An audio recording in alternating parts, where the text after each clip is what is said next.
Olá, queridos, bom dia. Quero convidar você a estudar mais um salmo da Palavra de Deus comigo. Então, abre aí a sua Bíblia, né? Nós estamos chegando ali no Salmo 92. Esse salmo que tem o título de Um Hino de Gratidão. Esse é um salmo curto, né? Relativamente curto, apenas com 15 versículos. E ele demonstra, então, a gratidão do salmista a Deus. Nós não temos certeza de quem escreveu esse salmo, mas ele apresenta esse indivíduo com grande confiança no justo juízo de Deus e expressa aqui a sua ação de graça.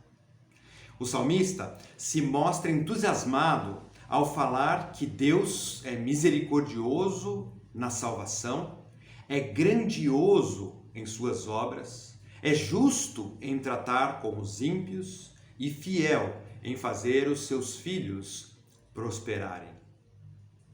A confiança do salmista, então, parece ir além da teoria, além apenas de uma teologia formal, porque o salmista fala daquilo que é sua experiência pessoal com Deus. Antigas fontes judaicas comprovam que este salmo é um hino que foi usado na guarda semanal do sábado, né? na celebração aos sábados. É por isso que algumas versões da Bíblia trazem na sua abertura a frase Salmo para o dia de sábado. Na comunidade pós-exílio, alguns salmos eram cantados, né, diariamente, ou pela manhã ou à noite no sacrifício, né, que era feito diário. Mas esse era reservado para a adoração aos sábados. A citação no versículo 3 dos instrumentos a serem usados ali na adoração mostra que esse salmo foi criado, né, para o culto público, pelo fato de citar ali instrumentos, né, vários instrumentos. Não faz sentido ter esses instrumentos para tocar dentro do quarto, né, sozinho, mas sim no culto público. Então, para a gente entender, né, de maneira mais profunda esse salmo e aplicar algumas verdades, alguns princípios para a nossa vida, eu dividi o salmo em 3 partes, mas antes da gente estudar, vamos orar. Vamos colocar diante de Deus esse momento, a palavra de Deus e as nossas vidas também nas mãos do Senhor. Baixe sua cabeça, vamos falar com Deus. Pai de amor, nós te agradecemos por mais uma manhã, te louvamos, Senhor, pela sua palavra e pelo acesso que temos a ela. Queremos te louvar, Senhor, pelos salmos que, na maioria das vezes, né, traz esse conteúdo de conforto, de incentivo para as nossas vidas, de fortalecimento da nossa fé no dia a dia. Então te louvamos, Senhor, e te pedimos para que de fato a gente aprenda com o Salmo 92 e que ele possa transformar a nossa vida, que possamos ter um dia diferente por causa do que vamos estudar agora nessa manhã. É a minha oração, no precioso nome de Jesus. Amém. Então, na primeira parte, né, nós temos aí na introdução o prazer do louvor, né, esse prazer que o salmista sente em louvar a Deus. Acompanhe comigo, né, versos 1 a 4 nos dizem assim: Bom é render graças ao Senhor e cantar louvores ao teu nome, ó Altíssimo. Anunciar de manhã a tua misericórdia e durante as noites a tua fidelidade. Então, a misericórdia e a fidelidade de Deus são temas constantes, né, no livro dos Salmos. Versículo 3. Com instrumentos de 10 cordas, com saltério e com a solenidade da harpa. É assim, né, que o salmista diz que anuncia as dádivas do Senhor. Versículo 4. Pois me alegraste, Senhor, com os teus feitos, exultarei nas obras das tuas mãos. O Salmo, então, inicia com essa convicta declaração: bom é render graças ao Senhor e louvar ou cantar louvores a Ele. Isso tem a ver com aquilo que eu já tinha mencionado, não é? o salmista aqui fala da sua satisfação pessoal, provavelmente no serviço ali no templo. Depois de listar esses instrumentos envolvidos na adoração, ele claramente apresenta a base para esse louvor público. São as maravilhosas obras de Deus que alegram o seu coração. A primeira aplicação para nós, então, nessa manhã, é exaltarmos também o nome do nosso Deus e nos lembrarmos o quanto Ele já fez por nós. No início desse ano eu fiz 31 anos de convertido. Eu tenho hoje 50 anos. E eu posso dizer com toda certeza que tudo o que eu tenho foi Deus quem me deu. Ele primeiro me deu a salvação e com ela o perdão dos meus pecados e uma nova vida em Cristo Jesus. A partir daí, Ele me deu também um novo objetivo de vida e uma nova esperança futura. Além disso, foi Deus quem me deu o meu casamento, os meus filhos, a minha formação, a minha profissão, tudo o que eu tenho e o que eu sou. Literalmente, foi Deus quem me deu. Eu não sei o quanto tempo você se relaciona com Deus, mas eu não tenho dúvidas de que todos nós temos motivos de sobra para nos alegrarmos como crentes, assim como o salmista. As misericórdias de Deus se renovam a cada manhã. A sua fidelidade não tem fim. E as suas maravilhosas obras devem produzir em nós um coração alegre e grato. Na segunda parte do texto, nós vemos a soberania de Deus. Versículos 5 a 8 nos dizem: Quão grandes, Senhor, são as tuas obras, os teus pensamentos, que profundos. O inepto, o insensato, não compreende. O estulto, aquele que é tolo, não percebe isso. Ainda que os ímpios brotem como a erva e floresçam todos os que praticam a iniquidade, nada obstante, serão destruídos para sempre. Tu, porém, Senhor, és o Altíssimo eternamente.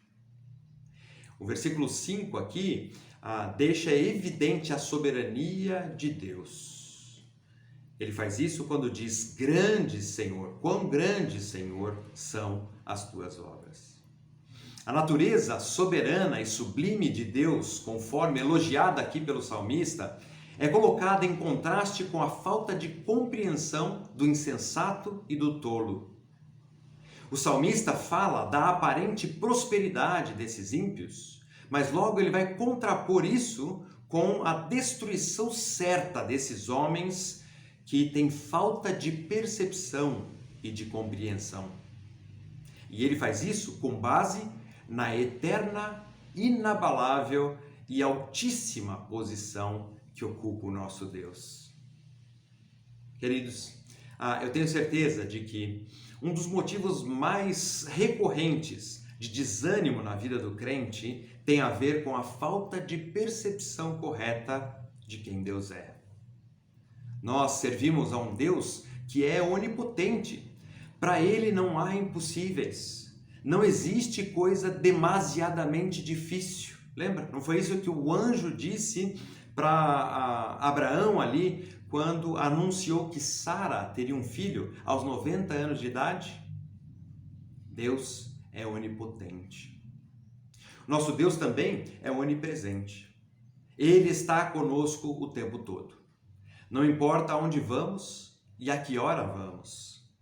Não importa se eu estou cercado de pessoas ou se eu estou sozinho no meu quarto. Deus está sempre comigo. Servimos a um Deus também que é onisciente. Deus conhece todas as coisas, aquelas que já ficaram para trás, no meu passado, o que está acontecendo hoje comigo e o que vai acontecer amanhã também.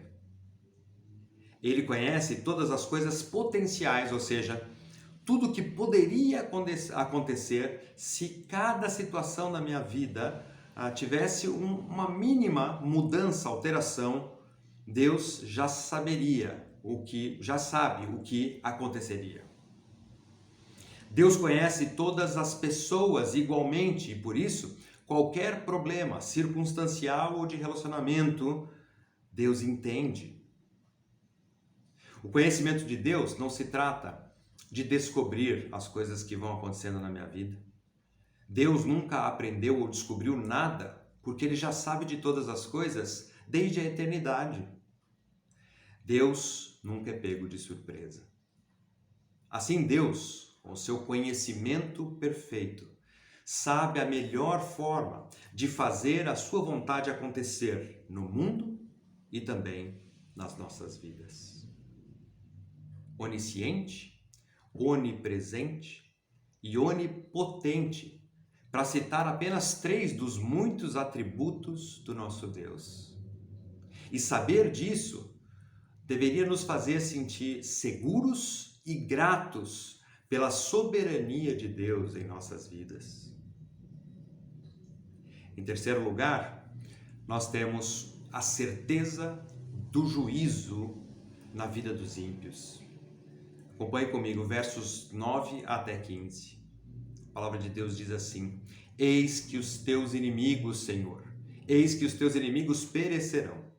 Serão dispersos todos os que praticam a iniquidade. Porém, tu exaltas o meu poder como o do boi selvagem. Derramas sobre mim o óleo fresco. Essa figura, né, que demonstra uma capacitação. Os meus olhos veem com alegria os inimigos que me espreitam, e os meus ouvidos se satisfazem em ouvir dos malfeitores que contra mim se levantam.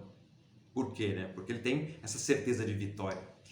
Por isso no verso 12 ele diz: o justo florescerá como a palmeira, crescerá como o cedro no Líbano. Plantados na casa do Senhor, florescerão nos átrios do nosso Deus. Na velhice darão ainda frutos, serão cheios de seiva e de verdor, para anunciar que o Senhor é reto.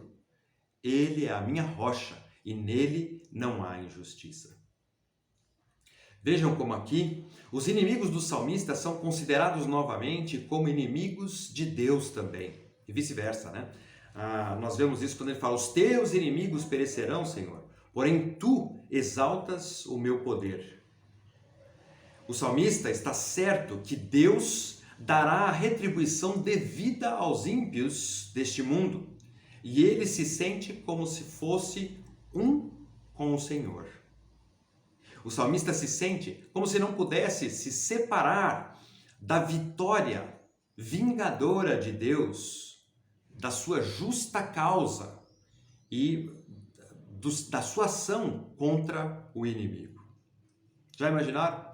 Andarmos tão perto de Deus a ponto de participarmos com Ele das suas vitórias, dos seus sentimentos, nos entristecermos com aquilo que entristece a Deus e nos alegrarmos somente com aquilo que alegra o coração de Deus.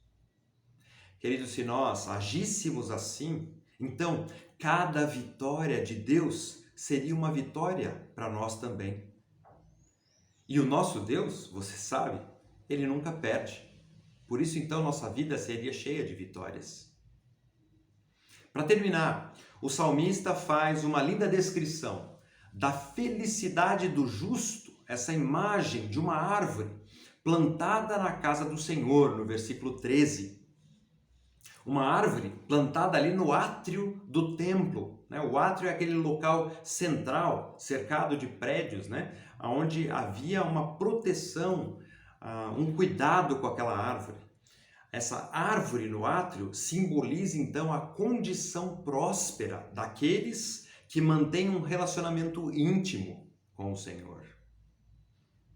A esses o salmista atribui vitalidade, de mesmo na velhice, e ainda vitalidade mesmo ainda na sua velhice, né? E essa condição de produzir frutos. Ele fala que essa é uma característica daquele que está plantado perto do Senhor.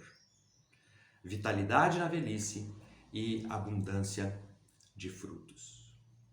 O Senhor Jesus, ao falar sobre os seus discípulos, também traz essa mesma ilustração.